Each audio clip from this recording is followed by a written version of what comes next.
Assalamu alaikum jama'a, barkamu da sake kasancewa da ku a cikin wannan sabon bidiyo. Yau mun dawo a cikin darasin namu nan, wato yadda ake buɗe website, darasi na blogger. Kafin mu wuce zuwa cikin bidiyon nan, muna roƙon ku da cewa duk wanda bai mana subscribe bai daure mana subscribe don samun sabbin shirye-shiryen mu akai-akai. Thank you.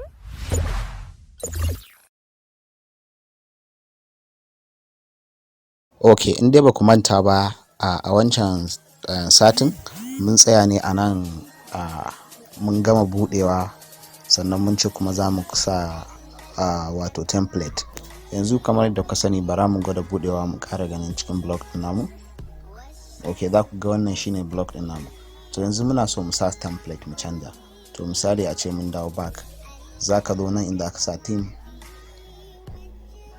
To in ka zo under theme, za ka laga template inda kamfanin blogger su suke bayarwa kyauta kenan. To sannan akwai waɗanda irin platform haka suke bayarwa na kuɗi da dai sauransu. Akwai kuma wanda kyauta za ka ɗauko, shi ma duk akwai su. To yanzu bari mu gwada canja ko da ƙwaya ɗaya ne anan, sai mu kalla. Yanzu misali a ce da in taɓa wannan, kawai sai ka zo in ka taɓa wanda kake so, kawai sai ka taɓa apply ɗin nan kamar haka. Zai nuno maka nan, sai ka danna go it. Okay, yanzu za ga team ya applying successful. Sai ka dawo ka danna ka dawo dot uku nan, ka ja ka dawo view blog, ka bude, sai mu ga ya canzu. Ai kamar da kalla ɗazu, ai ba wannan bane, wani daban ne. So yanzu for instance, misali let's do misali with this. Wannan website din ita ma na wani wanda na bude ta bata jima ba. To za ka kalla ita kuma again template ɗinta wani kala. Kamar yadda kuka san website, they have a lot of themes da za ka kalla kala. To yanzu za mu kai ku zuwa wani website inda za ka samu theme, kai ma ka sauke, ka zaɓi ra'ayinka, ka sauke, ka zo ka ɗora.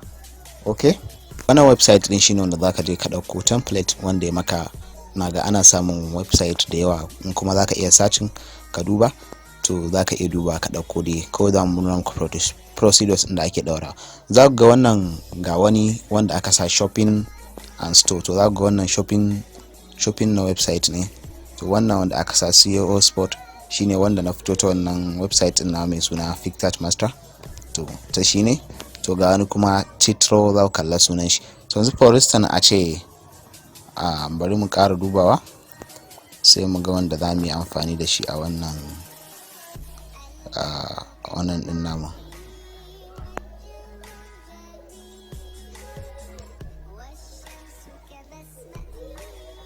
Okay, bari mu ga preview din shi. Sai ka danna preview, ka ga yanda in sun sa maka shi yanda zai kasance a naka. Okay, gashi nan misali kamar haka. To a ce za mu yi downloading din wannan, mun yi preview ya mana. To kawai za ka zo da aka danna da alamar download. Okay, kana danna alamar download din nan kamar haka, to zai baka option. To in kana da wannan app din kenan a cikin wayarka, to bana so mu sauke shi ne direct akan waya, kawai za ka danna ka zaɓi Chrome, sai ka sa just now, kawai use it now. To zai nuno maka haka, kawai sai ka yi download. Amma already naka mai auto ne ya yi download. To sai open, zai nuno maka yanda za ka open. To sai mai extraction din shi through 𝗟𝗡𝗡𝗡. Ga wanda ba san wannan abin extraction din ba, kawai ku je Play Store ku sauke shi 𝗟𝗡𝗡𝗡, za ka same shi. To after that a ce mun yi extracting din shi. To ga nan abin da za mu kwafa, wannan na ƙasa wanda aka sa material UI template. Sunan template da muka ɗauko shine material UI template. Kuma za ku iya zaɓen naku, in kuma za ku ɗauko irin wannan saboda ni da correcting a tare, to shi kenan. Bayan ka download din shi, ka yi extracting din shi, to you need to download this app, ZML viewer. To saboda XML viewer ba za ka taɓa iya copy din shi ba, copy din wannan text din ba, in ba dai ko ka sa a computer, ka sa email ɗinka a computer ka yi ba. Amma in dai a waya ne, gaskiya zai baka wahala gurin copy. To bayan sai ka je ka sauke wannan app din, sai ka zo ka shige shi misali kamar haka. Kawai kana shiga, tun da ka riga ka extraction din abin, sunan shi material, sunan naka wanda ka extraction daban, sunan namu daban. To ana misali ni da na yi extraction din wannan, to kawai zan nemo shi, sai in taɓa kan shi. To zai ce maka load XML, wait for while. To yana nuna ma fuska kamar haka. To kai daman abin da ya kawo ka copy ne, ba wai ka yi wani viewing ko kuma kai wani editing ko kai wani waye ba. Ko yana kawo ma haka sai ka matse screen ɗinka, misali ka matse yanda ake copy a kowane abu haka za ka matse. Yanzu ga ai ya mai da shi kamar ya sassa mai kalo da su waye to ba kai ba ruwanka da wannan, kawai za ka matse shi. Misali bari ya matsu, to za ku ga cewa a cikin nan ɗin ma abin somehow yana tsayar da waya, yana waye kun ga ƙarshen ta har haka yake nunawa. Amma haka za ka daure ka matse, zai nuno maka select all, sai ka yi select all, sai ka jira a hankali. Kaga yanzu in ka danna copy din can, copy din da ya nuno tun na gurin select all ne, ba copy na kokofa ba. To sai ka yi waiting dai, zai nuno maka, in ka jira zai nuno maka gurin copy na kokofa abun. Okay, yanzu misali da muka danna select all mun yi copy, to misali sai mu fito mu dawo mu koma can cikin, mu bar nan page din ma, mu bar nan again, mu ƙara barin cikin nan, mu dawo nan inda asalin gurin da yake. To sai ka dawo theme ɗinka kamar da ka sani, ga wannan abu na ƙasan customize ɗin, sai ka danna shi, da aka sa edit html, gashi nan edit html, sai ka taba shi, to zai yi loading kamar haka. Shi ma anan sai ka matse shi dama bai da wani wahala. In ka matse shi, misali ka matse shi ma ka zaɓi all, kawai shi sai ka goge shi. In ka matse ka zaɓi all, dukkan shi ko da wancan koma ko waye din, kar ka bar ko daya, kawai shi kana matse shi kana zaɓen all ka goge shi. Misali a ce ka gama goge wa'annan duka, kawai kana goge wannan da kai haka, misali ka zaɓi all ka goge shi duka, to sai ka dawo kai pasting din sabon da ka kwafo din nan. Yanzu for reason wannan shine wanda na kwafo, kawai zan mai da shi maimakon a gurbin wannan, tunda na riga na matsa wancan, kawai sai ka taba shi ya canji ya koma. To bayan ka yi haka, sai kuma ka zo nan inda aka sa save din nan, misali gashi nan save, kawai sai ka taba save, to zai ce maka processing, to zai nuna maka kawai successful ya canju.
Okay, after ka yi haka ya nuna mark successful, da sannan za mu nuna muku yadda za ka yi shi a cikin kwamfuta saboda ta nan ya fi sauki. Okay, bayan ka yi haka yanzu za mu janyo ka taɓa view block, mu ƙara da ni mu ga abin da muka yi yayu. View block successful, kuna gani gashi nan abin da muka sa now ya canju. Gashi nan za ku kalla platform ɗin da muka yi a website ɗin mu, za ku ga gashi nan suna ya canju, template ya canju, komai ya canju. Saura kuma yadda za a zo a gyara wa'annan, a cire wasu abun, a cire wannan, a sa wannan, a cire wannan, a sa wannan, a hada, a sa nan, dukan Allah da za mu kawo muku bidiyoyi akan yadda ake yin irin wa'annan. Za ku ga yanzu in mun ja gefen nan, za ku ga wa'annan abun kaza ga sunan kala subscribe button gashi nan everything gashi nan dai kala to in Allah da dai za mu na kawo muku bidiyo akan yadda za mu gyara, za mu ci gaba da gyara wannan website namu. Okay.